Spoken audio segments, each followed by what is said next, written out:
Hey, it's Ted Possible here. I wanted to talk a little bit more about emotional reaction control. I realize yesterday's vlog may not have touched on all the points that I wanted to touch on. So right now in the poker world, there's a whole bunch of things going on with emotional reaction control. You see Phil Hellmuth is known for berating players, where Daniel Negreanu is now throwing his selfie stick and changing his story about whether he threw it, and now there's all this mass, making fun of, the violence that, he has. And, it's perfectly natural to be human and to let some steam out and throw a selfie stick at the wall and all of these things. And so I wanted to give my opinion on this because, well, first, let's look at what people actually respect. I think that's the first place. Before we start, talking about the number of logical fallacies being used here, let's look at, when you're in a room with someone who you respect. And we don't have to go any further than Daniel Negreanu. In fact, he did a vlog a couple of days ago, and he talked about, or it might have been today, that he talked about the most respected player that, he just absolutely admires, and that's Phil Ivey. Well, Phil Ivey is known for his calm demeanor at the table. Have you ever seen him get up and throw a selfie stick? Have you ever seen him when he loses in a horrific beat? Have you ever seen him yell and scream? No, I actually played in Atlantic City when Phil Ivey was playing there, so I'm, very familiar with his play. I've seen him play in both Foxwoods and elsewhere, and he's always very stoic. He hardly ever reacts. If you remember, he lost a set over set years ago in the World Series of Poker, and he was completely stoic. If you watch him in interviews, he is completely stoic. He clearly has a grip on not attaching himself to outcomes and controlling his emotional reactions. So if Daniel thinks, and he, in his own words, that he admires this man and these are his greatest qualities, we can generally say here that one of the things he admires is his inability, or his ability, I should say, to not react emotionally to situations. And I mean, we can see this all around the world. It's not just poker players, the military. Discipline is number one on the list, that you're not emotionally reacting. Soldiers aren't going out there and getting angry and shooting someone's head off when, something doesn't go their way, or throwing something at the wall, because it wouldn't be condoned in a military base if you threw something at the wall or you showed emotional reaction. Now, that doesn't necessarily mean that that's a right thing, and that's not what I'm saying. But I am saying that people in general look up to and respect people that can control their emotional reactions. It's what separates us from the animal kingdom. So these logical fallacies that are being used, that, everybody else is doing it, so I should do it too. This is a clear logical fallacy. It's fine because I'm doing it. Or using an ad hominem, such as, attacking someone's character instead of directly saying, why emotional reaction control doesn't matter, or calling a person a snowflake, or any number of things that are being done today to kind of describe why emotional reaction control doesn't matter, or isn't important, or is, virtue signaling, in fact, doesn't prove the point at all. I think that if you're in the room with someone, I know I'm going to go with myself personally. So this is kind of a, just based on a story. But if I'm in a room with someone and someone gets up and throws something at a wall or berates a player, it's going to have the cringeworthy effect on me. And I'm certainly not going to think that player has control over their emotional reactions. And I'm most likely going to assume, if it's related to them losing a hand, that really they don't realize it, but they didn't play the hand right. Or, I mean, that's what I assume about myself. So I have noticed that if I get upset at another player or if I want to berate them, generally what it means is I somehow didn't recognize one of the strategies I teach here, didn't apply it, and then expected this person who was going to operate in this manner anyway to act differently. And that upset me because I attached myself to an outcome. So we could generally say that the reason a person gets angry is they attach themselves to an outcome in poker and then it doesn't happen. So that also can be contributed to bankroll management. So if you're in a, let's just say, $1,000 event and your bankroll is $10,000 and you lose $1,000 where you thought you were actually going to potentially win, you've attached yourself to an outcome, and you have this concept of, it doesn't matter, I'm the best player in the world, I don't need good bankroll management. And that would be another reason that you would have an emotional reaction. Now, what are the detriments of having an emotional reaction? Well, there's a lot being said out there right now. Oh my gosh, we're not in a safe space. It's violent. Just ridiculing this whole concept of, being in control of your emotional reactions.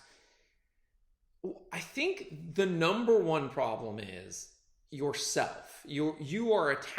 I am attaching myself to an outcome that it then puts me into a state that I can't even control what I'm doing, what my reaction is. And we can double down on this, just in the case of Daniel, he says that he placed his, selfie stick on the ground. But then later on in his vlog, he says, I stand corrected. The video evidence shows that I threw it. Shows that, so I don't even think, for myself, when I get angry, when I have an emotional reaction, I can't stop and think about, is there someone in the corner that when I throw my selfie stick, it might hit accidentally? I am out of control. And being out of control means that you don't think logically. It's not possible to think both emotionally and logically at the same time. One of them has to take priority. So, it's very easy to say after the fact, yeah, I thought about this logically and there's nobody over there, so I threw it, right? But that's not how it happens. That's not how it happens for me. Even personally, if I get mad about something, I don't think, oh, I'm going to make sure everybody is safe here and then throw it, if I'm going to throw something. I just don't think that you can do those two things optimally, for sure. So that's why emotional reaction control is so important. And when it gets to the degree that you're throwing objects, that you're berating players, that you're, pushing people into fountains when they say something you don't like, then that's a problem, because it starts to become an action that first and foremost affects you and then others. So how do we keep ourselves from emotionally reacting? There's actually kind of a trick to this. The first thing is you cannot. So what I mean by that is, in the moment when the emotion happens, there's no way for you to stop the emotion immediately. In fact, you have already had to prepare for that emotion. So if I'm in a big pot, and again, I've attached myself to an outcome, I think I'm going to win. Let's just say I'm a 93% favorite, which is not most of the time the cases that you're seeing in poker news that are happening. But let's say I'm a 93% favorite, and let's say I've absolutely attached myself to this hand and I lose. Well, my emotion is immediately going to be, I should have won this pot. I'm angry about it. And maybe I have the ability to say, well, there's always the next one. But if I've lost pot after pot after pot, I'm going to emotionally react. So then you say to me, well, Ted, how is it possible that you can control your emotional reactions? Well, the way to control your emotional reaction is to preemptively put it into your mind that after you're done with a hand and you're a 93% favorite, that's a win.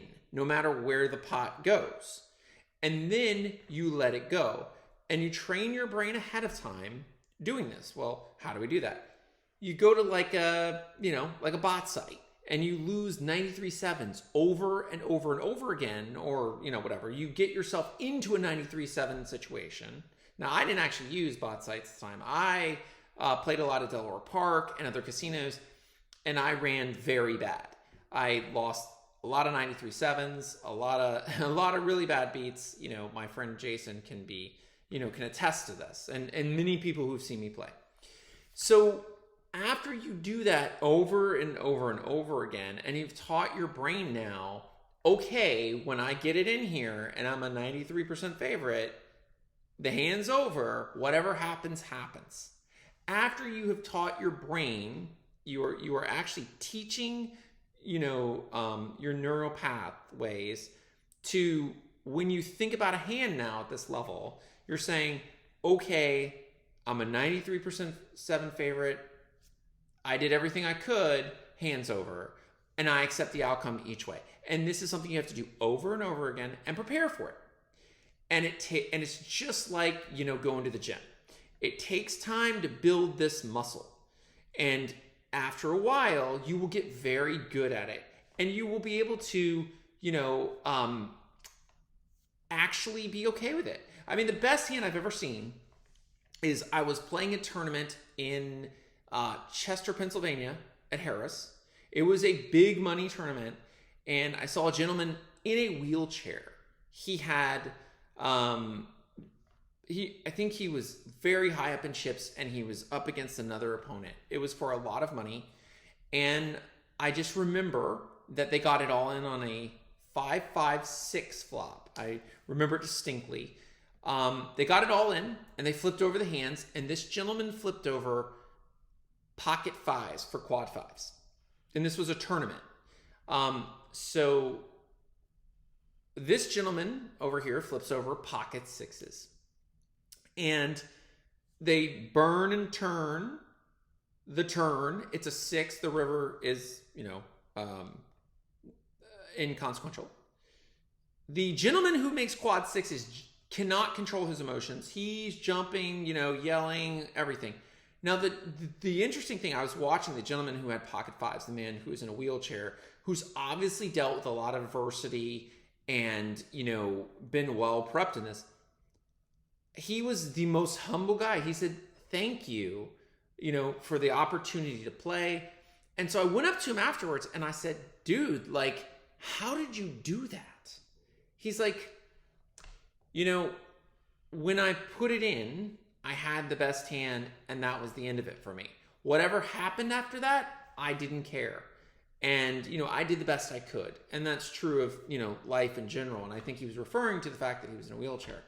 So, that was inspiring to me. And from that point on, I really strove to handle beats as best I could. And so you have to prep yourself ahead of time. So that's the number one thing you can do to stop yourself from emotionally reacting at a table, is prep yourself for the situation. Not attach yourself to an outcome is number 2. And the third one is realize when you identify a player type, and then, now this isn't so much related to you get it in good, but this is something that happens to me often, where I will identify a player type. Let's say I know he will always call me with an ace, and then I try to run a bluff on him on an ace high board, and he calls. This would be where a Phil Hellmuth would berate a player. How could you call me down with an ace? Well, again, in this situation, clearly what happened is you did not properly play against this player. So what happens is what I found is you displace the anger you have it towards yourself about not playing the hand right towards the player. And the way to avoid this emotional reaction is just to accept that this player is that type of player. So if you have a dog and you know that when you ring the bell on the back door, the dog is going to come running Don't be surprised when you accidentally ring the bell and the dog shows up. This is, you train yourself to know, okay, this is what type of player he is. This is what he'll do. So this is what I have to do. And if I don't do this and I do this one thing that triggers him, he's going to react. This is another form of emotional reaction control. So what's my point in all this? I mean, all this stuff is going on. We have the greatest players in the world. We have Phil Hellmuth, who I think is a fantastic player, berating players. We have Daniel Negreanu, who's a great, tournament player, throwing selfie sticks and then justifying his behavior. So what am I saying here? Am I saying that Daniel Negreanu is really violent or mean? No, I'm saying that even just the ability for a player or a situation to change your emotional reaction affects your poker game. And so I'm not asking, one of the things that was said is, if, these players are just like nice hand and they have no emotion and, that makes them robots. Well, I'm not saying to you to be a robot. I mean, I'm saying that you're reframing the situation to when you have a 93-7, for example, that you've already won. And the tournament doesn't, or the tournament or the cash game or whatever it is, it doesn't, end up being about outcome oriented. You're not attaching yourself to an outcome. So if you played a tournament and every tournament you played it to play the hand the best you could in that situation, and then whatever happened when you got it in as a favorite, you just accepted that, you would definitely not tilt after, something happens. So say you're in a tournament, you have $1 million in chips, and, you get it in 250,000 chips. You have aces versus ace king, which is a 92-8 favorite pre-flop, roughly. And you lose the hand.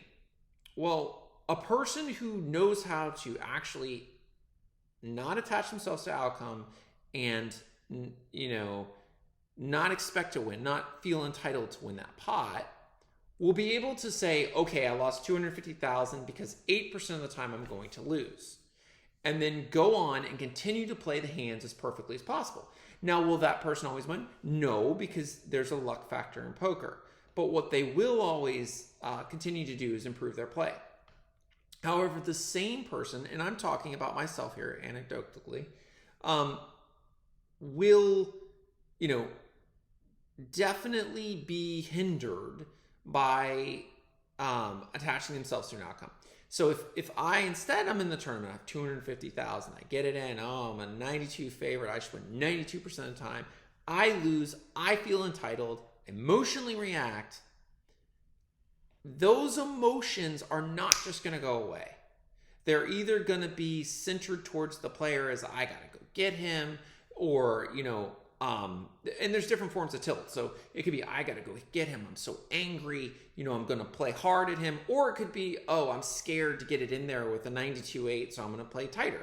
But it's going to affect your game and change how you're playing. And you're not going to be playing optimally. So why would you do that? Why would you attach yourself to an outcome?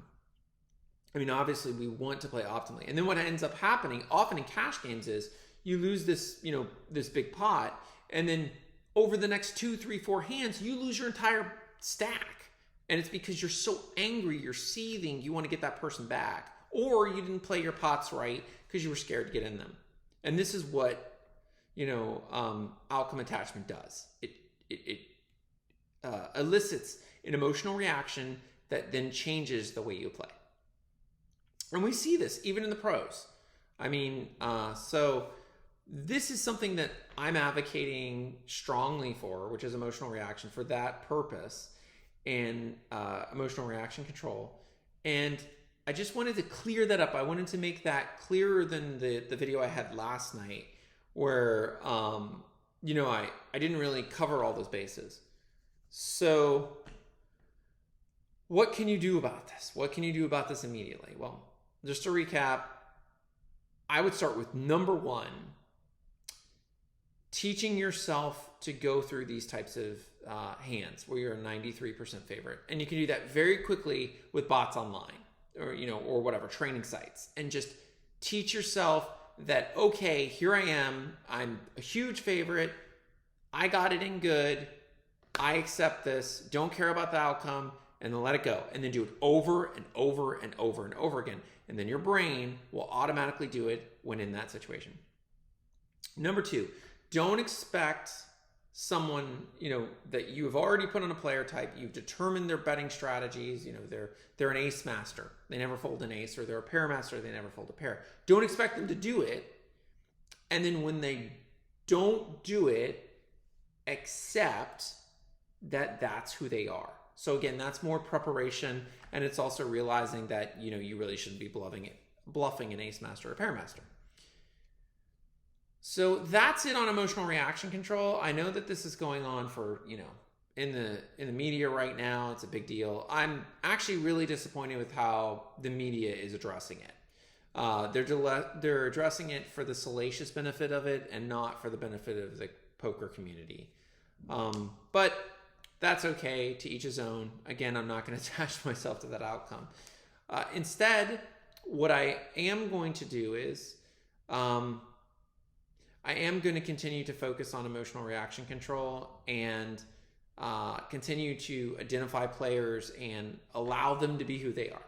So I hope that's helpful, and I hope that you're able to use that technique to learn about emotional reaction control, condition your brain. Again, it's a muscle to handle these situations. And I appreciate all of you. Thanks for watching. Smash the like button, subscribe, share with your friends, and comment below. Have a good one.